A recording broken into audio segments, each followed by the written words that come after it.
Selamat pagi Bu Nasti, selamat pagi teman-teman. Perkenalkan kami dari kelompok 4 kelas A1. Izinkan kami untuk mempresentasikan hasil dari praktikum kami tentang analisis kadar klorin dalam sampel beras dengan dosen pengampu Prastiti Utami, Sarjana Sains, Magister Sains.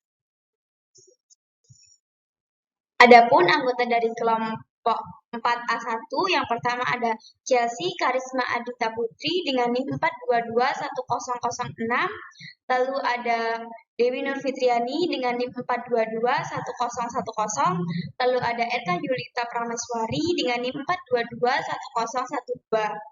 Lalu yang terakhir ada Jenny Afi Ramawati dengan NIM 4221018. Adapun pokok pembahasan kami yang akan kami presentasikan, yang pertama ada bab 1 yang berisikan tentang latar belakang dan tujuan, lalu bab 2 yaitu pengertian beras, klorin, dan metode titrasi yaitu argentometri. Yang ketiga ada bab 3 yaitu berisikan alat, bahan, serta metode. Yang keempat adalah hasil dan pembahasan dari praktik. Bab 1 latar belakang. Beras dijadikan sebagai makanan pokok pada umumnya, sebab nasi tidak sulit untuk diolah dan mudah penyajiannya, dengan kandungan sumber protein yang sangat dibutuhkan untuk sumber yang sangat besar pengaruhnya dalam kegiatan tubuh. Beras yang berwarna putih, jernih, licin selalu menarik perhatian masyarakat. Karena hal tersebut, beberapa produsen nakal menambahkan bahan tambahan pangan tanpa memikirkan efek samping yang akan ditimbulkan dengan tujuan untuk memutihkan beras, memperpanjang masa simpan, dan mempernaikkan tekstur dari beras tersebut. Bahan tambahan tersebut adalah klorin. Klorin memiliki efek samping yang berbahaya bagi tujuan dilakukannya praktikum ini adalah untuk mengetahui kadar klorin dalam beras secara argentometri. Lalu pada bab yang kedua yaitu tinjauan pustaka. Yang pertama adalah beras. Beras merupakan makanan pokok bagi sebagian besar masyarakat Indonesia. Beras sendiri memiliki kandungan karbohidrat, protein, lemak, vitamin, dan zat gizi lainnya yang dibutuhkan oleh tubuh. Kemudian, fungsi dari bahan tambahan pangan yang berdasarkan Peraturan Menteri Kesehatan Republik Indonesia yaitu sebagai antioksidan, anti kempal, pengasam, penetral, dan pendampar, enzim, pemanis, pemutih, dan pematah, serta ada penambah gizi, pengawet, lalu pengemulsi, pemantap, pengental, pengeras, pewarna alami dan sintetik, penyedap rasa, serta perbaikan aroma. Lalu yang selanjutnya adalah klorin. Klorin memiliki sifat kimia yang sangat ditentukan oleh konfigurasi elektron pada kulit terluarnya. Keadaan ini yang membuat klorin tidak stabil dan sangat reaktif. Di samping itu, klorin juga bersifat oksidator. Klorin juga membantu reaksi pembakaran dengan menghasilkan panas cahaya. Klorin adalah bahan kimia yang biasa digunakan sebagai pembunuh kuman. Zat klorin akan bereaksi dengan air membentuk asam hipoklorus yang diketahui dapat merusak sel-sel dalam ini menurut jurnal yang ditulis oleh Dewi R, Siti, dan Muhammad. Lalu yang selanjutnya adalah titrasi argentometri. Titrasi argentometri sendiri merupakan metode analisis kuantitatif berdasarkan reaksi pengendapan senyawa halogenida dan senyawa-senyawa lain ketika ditambahkan dengan perak nitrat atau AgNO3. Lalu di mana perak nitrat merupakan larutan standar baku sekunder yang diletakkan di dalam bulat gelap karena perak nitrat tidak stabil apabila terkena cahaya. Lalu biasanya pada praktikum kemarin NaCl berada pada Erlenmeyer. Lalu metode titrasi argentometri sendiri ada 3 jenis. Yang pertama ada Mohr, yaitu pada metode Mohr menggunakan indikator kalium kromat atau K2CrO4 dan larutan baku primer berupa klorin atau natrium klorida atau NaCl. Lalu yang kedua adalah Volhard. Pada metode Volhard ini menggunakan indikator ion Fe3 dan larutan baku primernya adalah ion tiosianat atau SCN. Lalu yang ketiga adalah metode Fajans. Metode ini menggunakan indikator absorpsi. Yang ketiga, alat, bahan, dan metode. Alat dan bahan. Alat yang digunakan dalam penelitian ini berupa burai coklat 25 ml, lem statis, air lemait 250 ml, tabung ukur 100 ml, gelas ukur 5 ml, mortar, esle, batang pengaduk, kertas saring, tabung reaksi, koran, pipet volume 10 ml dan pipet volume 1 ml. Bahan yang digunakan adalah beras NaCl 0,01 S, AgNO3 0,01 S, K2CrO 5% dan ABS.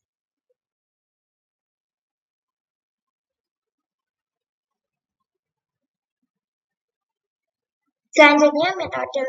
Yang pertama dilakukan standarisasi AgNO3 0,01 N.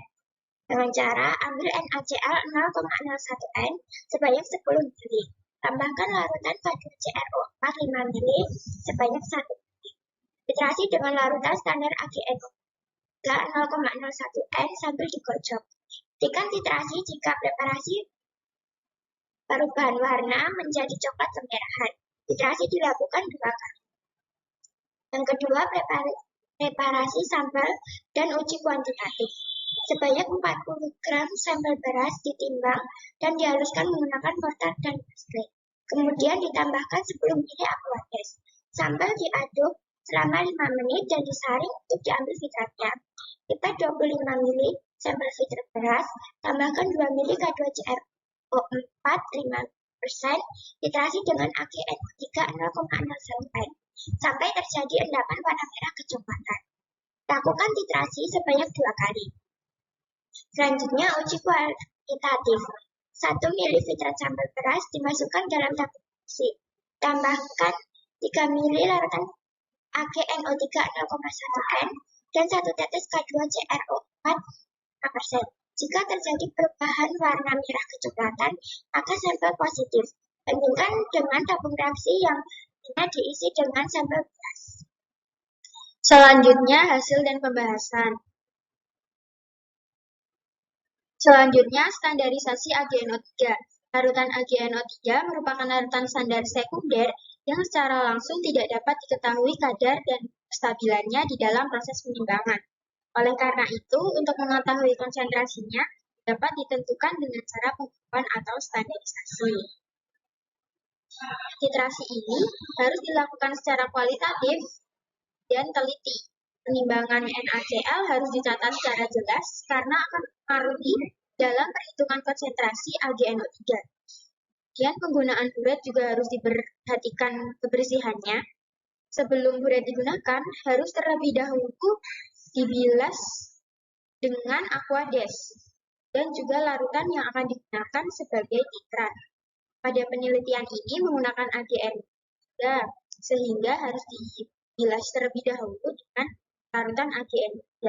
Tujuan dari pembilasan ini untuk memastikan bahwa buret yang akan digunakan tidak terkontaminasi oleh zat lain dan dapat mempengaruhi analisis.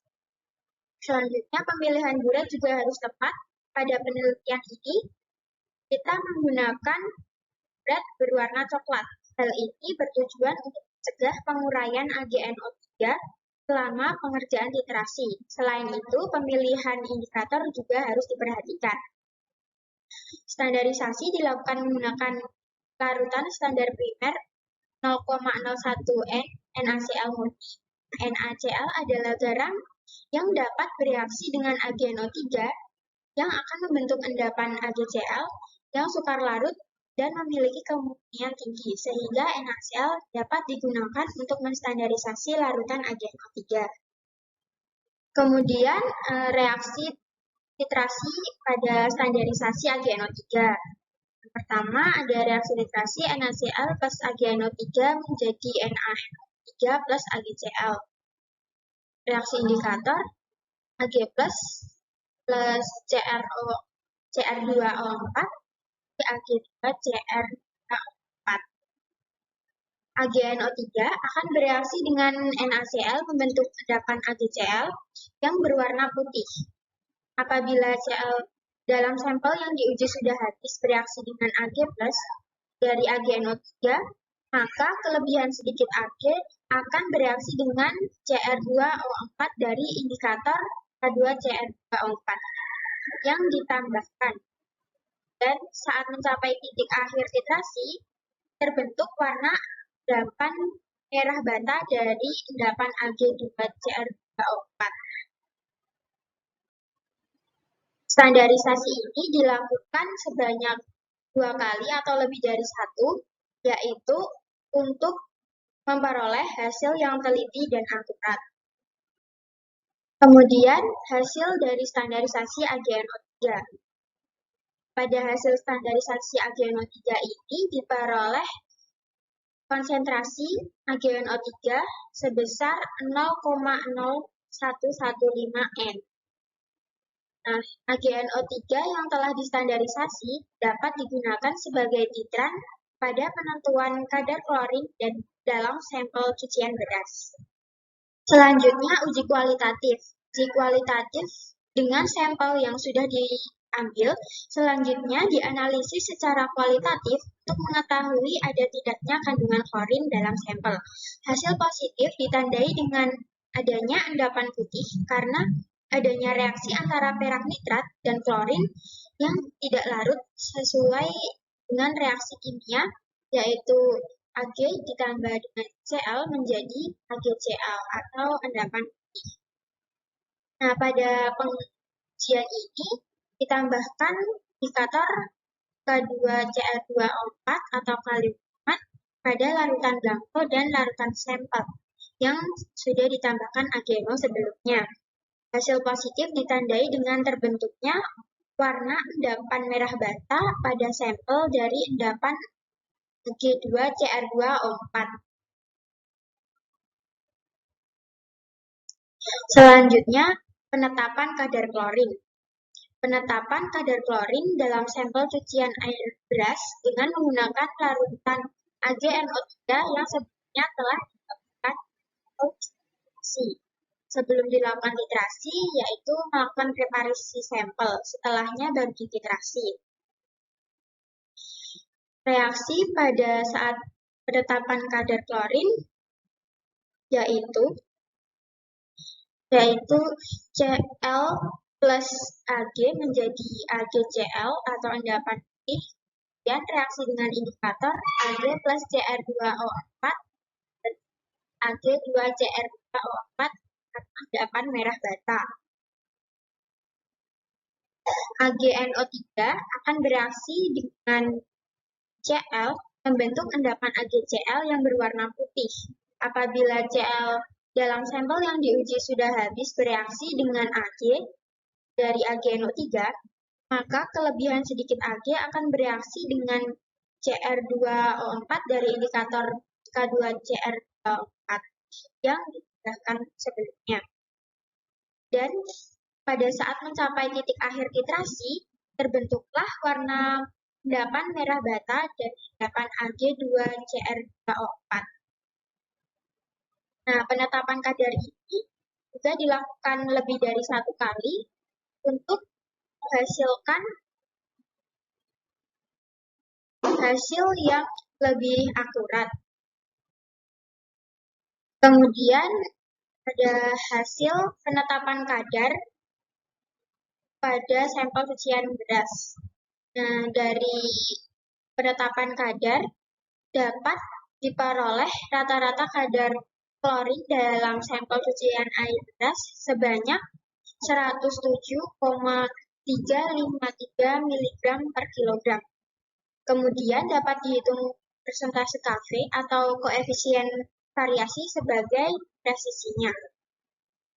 Nah, pada penelitian ini persentase presisi didapatkan hasil 4,7%. Dari hasil ini dapat dilihat bahwa presisi melebihi 2%. Hal ini dapat disebabkan oleh kesalahan dalam titrasi seperti kesalahan dalam pemipetan, kesalahan dalam timbangan bahan, dan juga kesalahan dalam membaca pipet. Nah, kesimpulan dari penelitian analisis kadar klorin pada sampel cucian air beras didapatkan hasil bahwa pada beras tersebut positif mengandung klorin dengan kadar 107,353 mg per kilogram dengan presisi 4,77%. Sekian presentasi dari kelompok kami. Apabila ada yang salah, mohon dimaafkan. Terima kasih.